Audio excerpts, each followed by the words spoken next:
అయితే సార్ ఇప్పుడు వేణుస్వామి గారిది పరిస్థితి ఎలా ఉంది చూడండి. పరిస్థితి అంటే ఆ! ఆయన దాదాపుగా 20 సంవత్సరాలు, 15 సంవత్సరాల నుంచి ఆయన టాపు, బాపు అని మీడియా సంస్థలు ఆయన అందరూ చెప్పుకుంటున్నారు. హ్మ్. మరి చెప్పుకుంటూ ఉంటే మరి ఈ 2 తెలుగు రాష్ట్రాలలో ఆయన ఏదైతే ఘంటాపథంగా హ్మ్. వైనాడు 175 జగన్మోహన్ రెడ్డి సీఎం ఈ 2024 కాదు 2029 కూడా సీఎంఏ?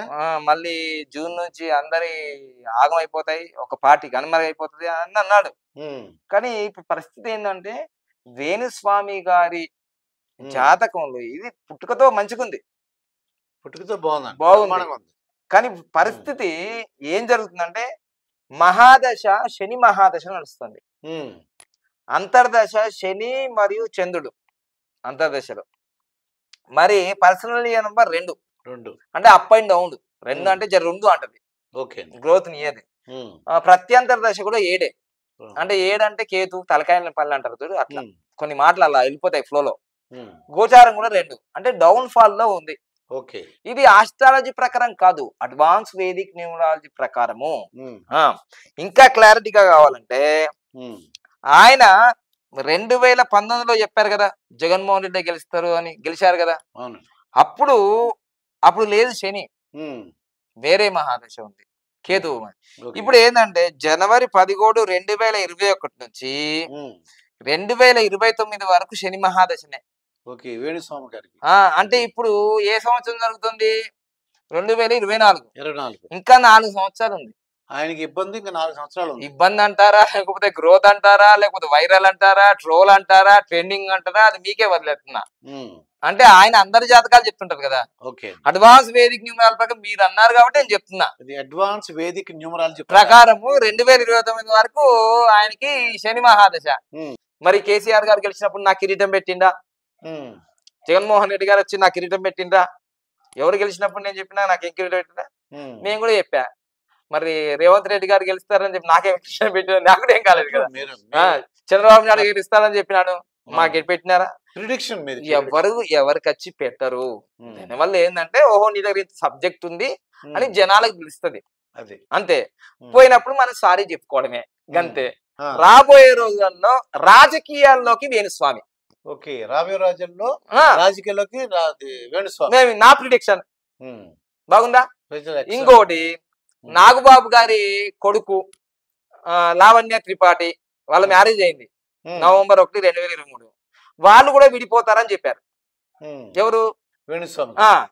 కానీ నేనేం చెప్తాను విడిపోరని నేను అంటున్నా. ఓకే. ఆ! విడిపోరు. హ్మ్. అని ఎందుకని అనట్లేదు నేను. హ్మ్. వాళ్ళ మ్యారేజ్ ఈ డేట్‌లో అయింది. నవంబర్ 1, 2023. ఓకే. 1/11/2023. ఎవరిది? వరుణ్ తేజ అండ్ లావణ్య త్రిపాఠి హ్మ్. కదా! అవునండి. వాళ్ళ పేరులో కొంచెం అపోజిట్ ఉండొచ్చు కానీ వాళ్ళ మ్యారేజ్ డేట్ అనేది సూపర్ కోడ్. ఓకే.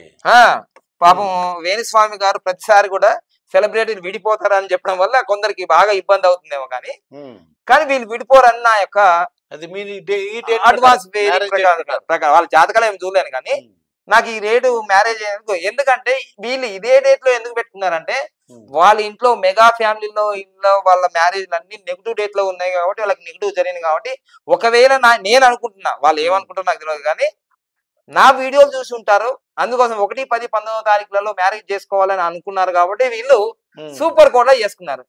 ఇది మాత్రం నేను చెప్పగలుగుతా. అది ఈ డేట్ మాత్రం తప్పకుండా ఎవరు సూపర్ కోడ్ లో చేసుకున్నా వాళ్ళు సేఫ్ గా ఉంటారు. అది మీ దగ్గరికి వస్తే సూపర్ కోడ్ నెంబర్ చెప్తారు. చెప్తాం. అది ఒక అంటే పంతులు గారి దగ్గరికి వెళ్ళినప్పుడు వాళ్ళు డేట్ ఇస్తారు, 2-3 డేట్లు ఇస్తారు. దాంట్లో ఏది మంచిది మీరు చెప్తారు. దాంతో ఎందుకంటే ఎప్పుడైనా సరే ప్రపంచవ్యాప్తంగా బాగా 1, 10, 19వ తారీఖులో వివాహం చేసుకొని మళ్ళీ ఒకటి పూర్తి వస్తే ఒకటి వస్తే వాళ్ళు సూపర్ గా రిచ్ అయ్యండి అంటారు వాళ్ళు. సో ఇది నేను చెప్పేది ఏంటంటే మొత్తం మీద ప్రపంచవ్యాప్తంగా ఇప్పుడు వేణుస్వామి గారి తెలుగు ప్రజలు వేణుస్వామి గారు ఏం చెప్పినా అది ట్రోల్లో ట్రెండింగ్ లో వస్తుంది కాబట్టి అది చెప్పగలిగినాం. ఇక ఇంకోటి నేను సంఖ్యాశాస్త్రవేత్తగా ఒక్కటే కాదు పేరే కాదు lucky name, lucky mobile number, lucky bank account number, lucky vehicle number, lucky marriage date చూస్తా. ఇప్పుడు వేణుస్వామి గారి సెల్ నంబర్ ఇప్పుడు వేణుస్వామి గారు ఇంత ఫేమస్ కావడానికి కారణం ఏంటంటే వేణుస్వామి అనేది 37 నంబర్ లో ఉంది. ఓకే. ఏపీజే అబ్దుల్ కలాం కూడా 37 నంబరే. స్వామి రామ్దేవ్ పేరు కూడా 37 నంబరే. అందుకని వాళ్ళు టాప్ లో ఉన్నారు. ఈయన కూడా టాప్ లోనే ఉన్నారు. అది ఇంకోటి ఏంటంటే 85 అనే కోడ్, ఈ 85 code only Narendra Modi sir గారికి వచ్చింది, మళ్ళీ ఈయనకే వచ్చింది. ఓకే. చూసారా? అందుకోసం రాజకీయాల్లోకి రావడానికి అవకాశం వచ్చింది. మంచి సుఖపురుషుడు, ఓకే, భోగలాలచుడు, అన్ని అనుభవిస్తాడు. అందుకే పబ్బులు కబ్బులు డైరెక్ట్ వాళ్ళ మిస్సెస్ అని చెప్పి ఆయనే చెప్తాడు కదా. నేను గుడిలో బ్రాహ్మణ, నేను నాన్ వెజ్ తినకపోవడానికి, మందు తాకపోవడానికి, నేను ప్రొఫెషనల్ ఆస్ట్రాలజిస్ట్, దానికి నియమాలు ఉన్నాయా? సో అందుకోసమే ఎవరి హ్యాబిట్స్ వాళ్ళ, ఎవరు తింటే వాళ్ళది అంతే. సెల్ నంబర్ విషయంలో మనం న్యూమరాల్ ఎనీథింగ్ ఎండింగ్ 0 అయితే 0. మరి ఆయన ప్రియేక్షన్లు కూడా 0 అయిపోతున్నాయి కదా. మరి పబ్లిక్ లో ఇంకా ఘోరమైన ఇంకొక డేంజర్ అనేది చెప్పబోతున్నాను. ఆయనకు తెలియదు, ఇప్పుడు తెలుసుకుంటాడు ఈ వీడియో ద్వారా. 48 నంబర్ అనేది టోటల్ రావడం mobile number very very very danger number. ఇది సుసైడ్ నంబర్ అంటారు దీన్ని. వెరీ డేంజర్ నంబర్ ఇది. అలాంటి నంబర్ వాడుతున్నాడండి పబ్లిక్ లోకి. తర్వాత ఆయన పర్సనల్ నంబర్ కూడా నేను డిస్ప్లే చేయలేకపోతున్నా కానీ, ఇది మొత్తము ఆయన పర్సనల్ నంబర్ కూడా ఏం జరిగిందంటే అది 49 వచ్చింది.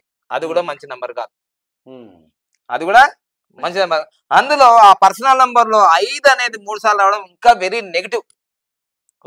ఇంబ్యాలెన్స్ లైఫ్ అయిపోతుంది అంతే. బ్యాలెన్స్ లైఫ్ కాదు, అది ఇంబ్యాలెన్స్ లైఫ్ అవుతుంది. ఇది ఫోన్ నంబర్ గురించి. ఆయన పేరు మంచిగానే ఉంది. సో ఇక్కడ సింక్ అయింది 35 నంబర్ అంటే 8, ఇక్కడ 8కి సింక్ అయింది. అంటే డేట్ ఆఫ్ బర్త్ అనుగుణంగా ఆ పేరు ఉండడం వల్ల నేమ్ ఫేమ్ ఇట్లా మీకు ఎట్లాగో ఆయన భారతదేశంలో ప్రపంచవ్యాప్తంగా తెలుగు వారికి మంచి రిపీటెడ్ రినోడ్ ఆస్ట్రాలజీ అని అందరు తెలిసిపోయింది. మరి ఏ న్యూమరాస్ట్రీ ఏ ఆస్ట్రాలజీ తెలిసిందా అంతగానో? మరి అట్లా వేణుస్వామి అంటే అది కథ. సో అందుకోసమే అందరి జాతకాలు చెప్పే వేణుస్వామి గారికి 2029 వరకు శని మహాదశ వస్తుంది. అయితే టాపు లేకపోతే బాపు, అయితే మీదికి బాగా సక్సెస్ రేట్ లో, లేకపోతే డౌన్ ఫాల్. బాప్ అంటే డౌన్ ఫాల్. అంటే అదే మనము ఈ 2 సంవత్సరాల నుంచి చూస్తున్నాము. సో ఇది నేను చెప్పేది ఏంటంటే, ఆయనకు నాకు ఫ్రెండ్షిప్ లేదు, ఆయనకు మాకు శత్రువు లేదు. ఆయన ఒక సోషల్ మీడియాలో చెప్తున్నా, నేను ఒక సోషల్ మీడియా చెప్తున్నా. ఒకప్పుడు నేను ఉండొచ్చు టాపు, ఒకప్పుడు ఆయన ఉండొచ్చు. కాలం మారుతుంది, గోల్డెన్ టైం స్టార్ట్ నో అంట. నాకు ఇప్పుడు స్టార్ట్ అయింది అనుకుంటా, వేరే వాళ్ళకు బంద్ అయింది అనుకుంటా. అలా జీవితంలో ఈ టైము, ఈ డేటు, అన్ని నంబర్స్ మారుతూ ఉంటాయి. ఏది శాశ్వతం కాదు. సో ఆ పరమాత్మ శాశ్వతం కాదు. తప్పకుండా నేను చెప్పేది ఏంటంటే, ఇది వేణుస్వామి గారి జాతకం అండి. ఎలా ఉందనిపించింది? ఇప్పుడు అందరి జాతకాలు అని చెప్పాడు, మనము ఇప్పుడు ఆయన జాతకం చెప్పి మీరేం ఫీల్ అవుతున్నారు? మామూలుగా నాకేమంటే ఆయన విషయం తెలుసుకోవడం ఉంది, అర్థమైంది ఎందుకు ఇలాగా అన్ని రాంగ్ కానీ ఫేమస్ కావడానికి కారణాలు కూడా చెప్పానుగా. ఫేమస్ అవడానికి కారణాలు చెప్పారు. ఎందువలంటే ఏ టైం నుంచి ఏ టైం వరకు బ్యాడ్ టైం ఉందో చెప్పారు. అది సంగతి. ఇంకా ఆగస్టు 7వ తారీఖు వరకు ఉంది. ఇప్పుడు అందుకోసం కొన్ని వీడియోలు ఇంటర్వ్యూలు చేస్తున్నాడు. అది ఫ్రీ వీడియోలో, మరి పేటెంట్ వీడియోలో నాకైతే తెలియదు. మరి జరుగుతుంది కాలం. నేనైతే ఇప్పుడు నేను ఒకటే చెప్తున్నాను, ఏ యూట్యూబ్ ఛానల్ నుంచి నేను డబ్బులు తీసుకోను, ఏ యూట్యూబ్ ఛానల్ కి నేను డబ్బులు ఇవ్వను. ఇది నా సబ్జెక్ట్, మీకు తెలుసు ఆల్రెడీ. అది ఇదండి వేణుస్వామి గారి యొక్క జాతకాన్ని అడ్వాన్స్డ్ వేదిక్ న్యూమరాలజీ ప్రకారం బాబా పాండురంగ గారు చెప్పారు. మరొక వీడియోతో మీ ముందుంటాను. మీ master Durga Prasad. Thank you. Happy Bharat, happy world, rich Bharat. ఇది మన లోగో.